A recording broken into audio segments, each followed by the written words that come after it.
আমাদের এখানে যখন কোনো রকম অনুষ্ঠান কিংবা কোনো রকম স্টেজ প্রোগ্রাম হয়, তো সেখানে কোনো আর্টিস্ট বা গায়ক যেই হোক না কেন তাকে নিয়ে আসার জন্য তাকে কিছু, হ্যাঁ, আর আমাদের এখানে সেটা কার কিরকম বা কিছুটা জানি আমরা, কিন্তু বাংলাদেশের কিছু সিঙ্গার কিংবা আর্টিস্ট যদি আমরা নিয়ে আসতে চাই, দেশের বাইরে না দেশের মধ্যেই কথা বলছি, যদি কেউ, তাহলে কত চার্জ পে করতে হবে, কারণ অবভিয়াসলি সবকিছু কাজেরই একটা পারিশ্রমিক থাকে।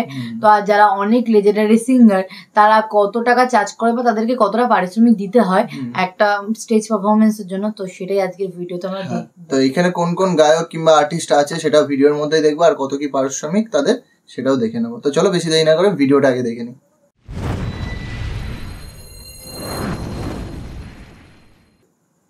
আজকের ভিডিওতে আমরা জানবো বাংলাদেশের জনপ্রিয় যে গায়িকাগুলো রয়েছে তারা স্টেজে গান গাওয়ার জন্য কে কত টাকা পারিশ্রমিক নিয়ে থাকে। তো এই ভিডিওর মাধ্যমে আমাদের চ্যানেল নতুন এসে থাকলে please hit the subscribe button, আর অলরেডি সাবস্ক্রাইব করে থাকলে থ্যাংক ইউ সো মাচ।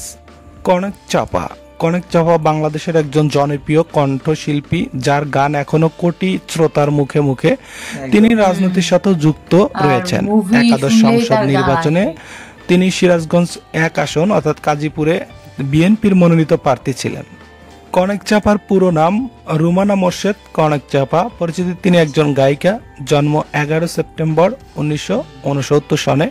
জন্মস্থান ঢাকা জেলা। স্টেজে এই গায়িকার গান শোনার জন্য আয়োজকদের গুনতে হয়ে থাকে 1 থেকে 1.5 লক্ষ টাকা। রুনা লায়লা একজন খ্যাতনামা বাংলাদেশি কণ্ঠশিল্পী। তিনি বাংলাদেশে চলচ্চিত্র, পপ ও আধুনিক সঙ্গীতের জন্য বিখ্যাত। তবে বাংলাদেশের বাইরে গজল শিল্পী হিসেবে দক্ষিণ এশিয়া সহ অন্যান্য দেশে তার সুনাম আছে। বাংলাদেশ স্বাধীন হওয়ার আগে থেকে তিনি চলচ্চিত্রের গায়িকা হিসেবে কাজ শুরু করেন। রুনা লায়লার পুরো নাম রুনা লায়লা। পরিচিতি তিনি একজন গায়িকা। জন্ম 17 নভেম্বর 1952 সালে। জন্মস্থান সিলেট জেলাতে। পিতা ইমদাদ আলী, মাতা আমিনা লায়লা। স্টেজে জনপ্রিয় এই গায়িকার গান শোনার জন্য আয়োজকদের গুনতে হয়ে থাকে 2 থেকে 2.5 লক্ষ টাকা। মমতাজ বেগম হলেন একজন জনপ্রিয় বাংলা লোকগান সঙ্গীত শিল্পী এবং জাতীয় সংসদের সদস্য। বাংলাদেশের সুর সম্রাজ্ঞী বলে খ্যাত মমতাজ তার 4 দশকের কর্মজীবনে 700-র অধিক গান রেকর্ড করেছেন। তিনি 2 বার শ্রেষ্ঠ নারী কণ্ঠশিল্পী বিভাগে জাতীয় চলচ্চিত্র পুরস্কার লাভ করেছেন। মমতাজের পুরো নাম মমতাজ বেগম। পরিচিতি তিনি একজন গায়িকা। জন্ম 5 মে 1974 সালে। জন্মস্থান মানিকগঞ্জ জেলাতে। পিতা মধুবয়াতি, মাতা উজালা বেগম। স্টেজে এই গায়িকার গান শোনার জন্য আয়োজকদের গুনতে হয়ে থাকে 2.5 থেকে 3 লক্ষ টাকা। সাবিনা ইয়াসমিন একজন বাংলাদেশি নৈপথ্য সঙ্গীত শিল্পী। বাংলাদেশের চলচ্চিত্রের গানের পাশাপাশি তিনি দেশাত্মবোধক গান থেকে শুরু করে উচ্চাঙ্গ, ধ্রুপদী, লোকসঙ্গীত ও আধুনিক বাংলা গান সহ বিভিন্ন ধারার গান আঙ্গিকের সুরে গান গেয়ে নিজেকে দেশের অন্যতম সেরা সঙ্গীত শিল্পী হিসেবে প্রতিষ্ঠিত করেছেন। সাবিনা ইয়াসমিনের পুরো নাম সাবিনা ইয়াসমিন। পরিচিতি তিনি একজন গায়িকা। জন্ম 4 নভেম্বর 1954 সালে। জন্মস্থান ঢাকাতে। পিতা লুৎফর রহমান, মাতা মাওলুদা খাতুন। স্টেজে জনপ্রিয় এই গায়িকার গান শোনার জন্য আয়োজকদের গুনতে হয়ে থাকে 1.5 থেকে 2 লক্ষ টাকা।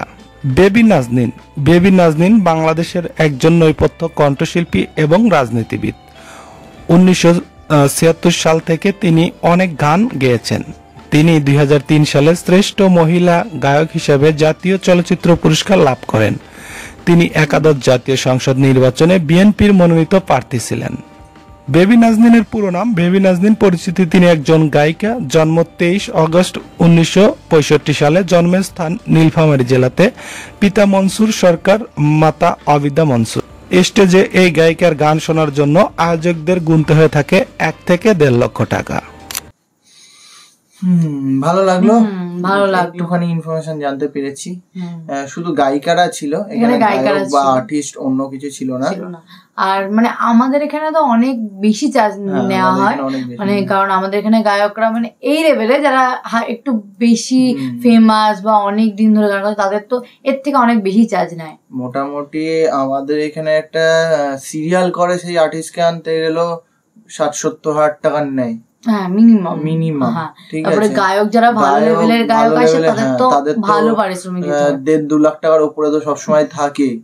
আর তার থেকেও বড় কথা, যদি সেরকম কোনো ব্র্যান্ড কিংবা ফেমাস কোনো গায়ক যদি আসে তাহলে তো প্রথমত আমাদের এলাকা চত্বরে জায়গা দেওয়ার মতন জায়গা থাকবে না। হ্যাঁ প্রথমত হ্যাঁ সেটাই, যেমন আমাদের এখানে ফসিলস বড় একটা ব্যান্ড, তো ফসিলস আসলেই আমাদের এখানে জায়গা দেওয়ার মতো জায়গা হয় না। যেমন তোমরা হয়তো আমাদের ব্লগ দেখেছো, সেখানে মানে লিটারালি যেই আমাদের রানাঘাটের শাস্ত্রনদী ময়দানটা অনেক বড়, কিন্তু তারপরেও তার মানে এত লোক হয়েছিল জায়গা দেওয়ার জায়গা ছিল না, মানে গাদা গাড়ি হচ্ছিল। তো পিছন থেকে যখন মানে ঢেউ আসছে মানে প্রায় ব্যারিকেড ভেঙে লোকে পড়ে যাচ্ছিল এরকম।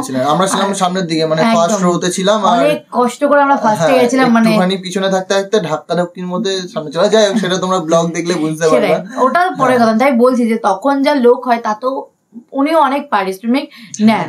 তো ফসিলস এ বহুত পারিশ্রমিক, মানে এরকমই অনেক ব্র্যান্ড আছে বা অনেক গায়ক আছে তারা অনেক সেই অনুযায়ী অনেক কম পারিশ্রমিক নেওয়া হয় বাংলাদেশে, এটা দেখলাম। তো যাই হোক ভালো একটা ভিডিও ছিল, ইনফরমেশন ভালো ছিল। তো তোমাদের কেমন লাগলো? ছোট্টর মধ্যে ভিডিওটা ছিল, ছোট্টর মধ্যে আমরা শেষ করে দিচ্ছি। ভালো থেকো, সুস্থ থেকো, দেখা হবে নেক্সট ভিডিওতে। ততক্ষণের জন্য টাটা।